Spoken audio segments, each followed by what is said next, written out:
Adapun Yusuf telah dibawa ke Mesir, dan Potifar, seorang Mesir, pegawai istana Fir'aun, kepala pengawal raja, membeli dia dari tangan orang Ismail yang telah membawa dia ke situ.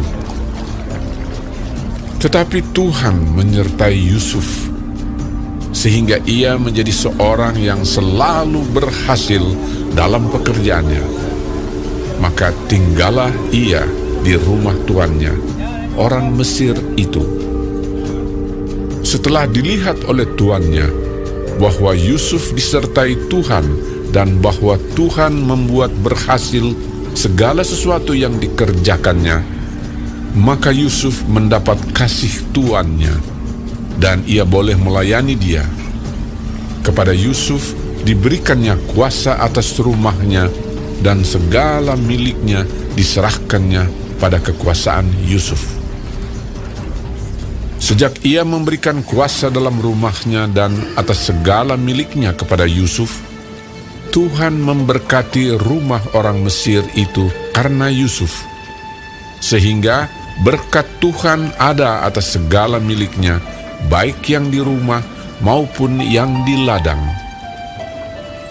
Segala miliknya diserahkannya pada kekuasaan Yusuf, dan dengan bantuan Yusuf, ia tidak usah lagi mengatur apa-apapun selain dari makanannya sendiri. Adapun Yusuf itu manis sikapnya dan elok parasnya. Selang beberapa waktu, istri tuannya memandang Yusuf dengan berahi, lalu katanya, "Marilah tidur dengan aku."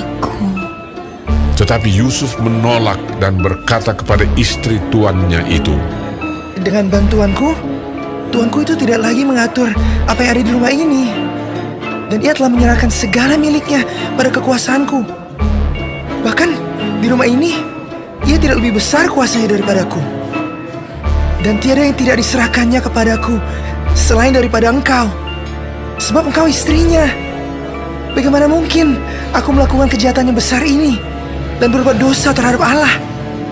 Walaupun dari hari ke hari perempuan itu membujuk Yusuf, Yusuf tidak mendengarkan bujukannya itu untuk tidur di sisinya dan bersetubuh dengan dia. Pada suatu hari, masuklah Yusuf ke dalam rumah untuk melakukan pekerjaannya. Sedang dari seisi rumah itu, seorang pun tidak ada di rumah. Lalu perempuan itu memegang baju Yusuf sambil berkata, "Marilah tidur dengan aku." Tetapi Yusuf meninggalkan bajunya di tangan perempuan itu dan lari keluar. Ketika dilihat perempuan itu bahwa Yusuf meninggalkan bajunya dalam tangannya dan telah lari keluar, dipanggilnyalah seisi rumah itu, lalu katanya kepada mereka, "Lihat, dibawanya kemari seorang Ibrani, supaya orang ini dapat mempermainkan kita. Orang ini mendekati aku untuk tidur dengan aku. Tetapi aku berteriak-teriak dengan suara keras.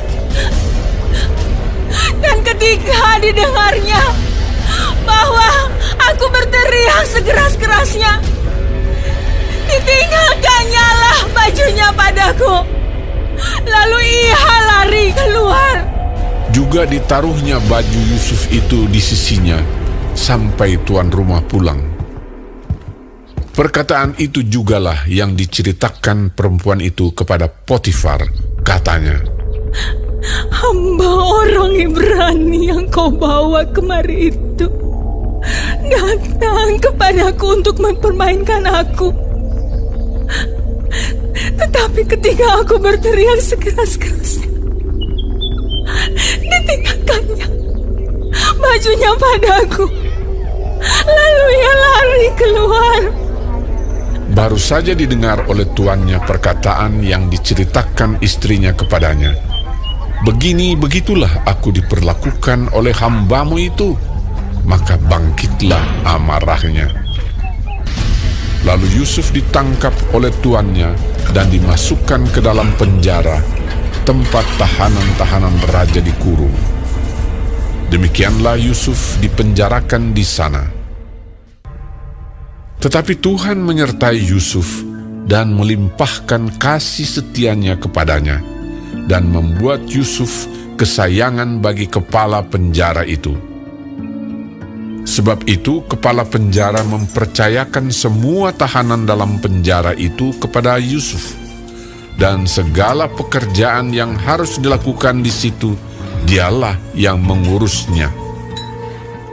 Dan kepala penjara tidak mencampuri segala yang dipercayakannya kepada Yusuf, karena Tuhan menyertai dia, dan apa yang dikerjakannya dibuat Tuhan berhasil.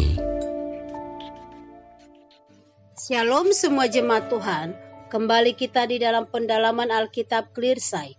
Sekarang kita sudah memasuki kitab Kejadian 39. Tuhan Yesus memberkati. Di dalam ayat 1-23, Yusuf di rumah Potifar.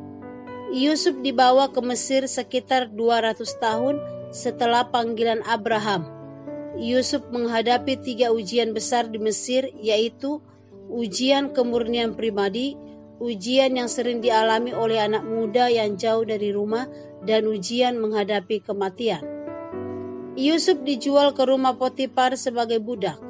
Yusuf menjalani hidupnya dengan penuh semangat, tidak menyesali hidup, tidak menyalahkan orang lain, dan tidak menyimpan kepahitan. Justru dia sebagai budak, Yusuf menunjukkan kerajinan, kesetiaan, dan tanggung jawab, sehingga tuannya Potifar mengasihi Yusuf, sampai seisi rumahnya diserahkan kepada Yusuf. Adapun Yusuf itu orangnya manis sikapnya dan elok parasnya, dan membuat istri Potifar itu jatuh hati kepada Yusuf, dan berkali-kali mengajak Yusuf untuk tidur bersama dengan dia. Godaan demi godaan dia hindari. Yusuf, karena kesetiaannya kepada Tuhan dan Potifar, tetap melawan dosa. Dan Yusuf menang atas pencobaan itu, karena Yusuf telah membulatkan hatinya untuk tetap taat kepada Tuhan dan tidak berbuat dosa. Dan akibat tidak mau kompromi dengan dosa, Yusuf pun dimasukkan ke dalam penjara. Tetapi kita melihat di pasal ini, Tuhan selalu menyertai Yusuf, karena Yusuf menghormati Tuhan, dan Tuhan pun menghormati Yusuf. Mereka yang takut akan Tuhan dan mengakui Dia dalam segala hal memiliki janji bahwa Tuhan akan meluruskan jalannya. Amin. Tuhan Yesus memberkati.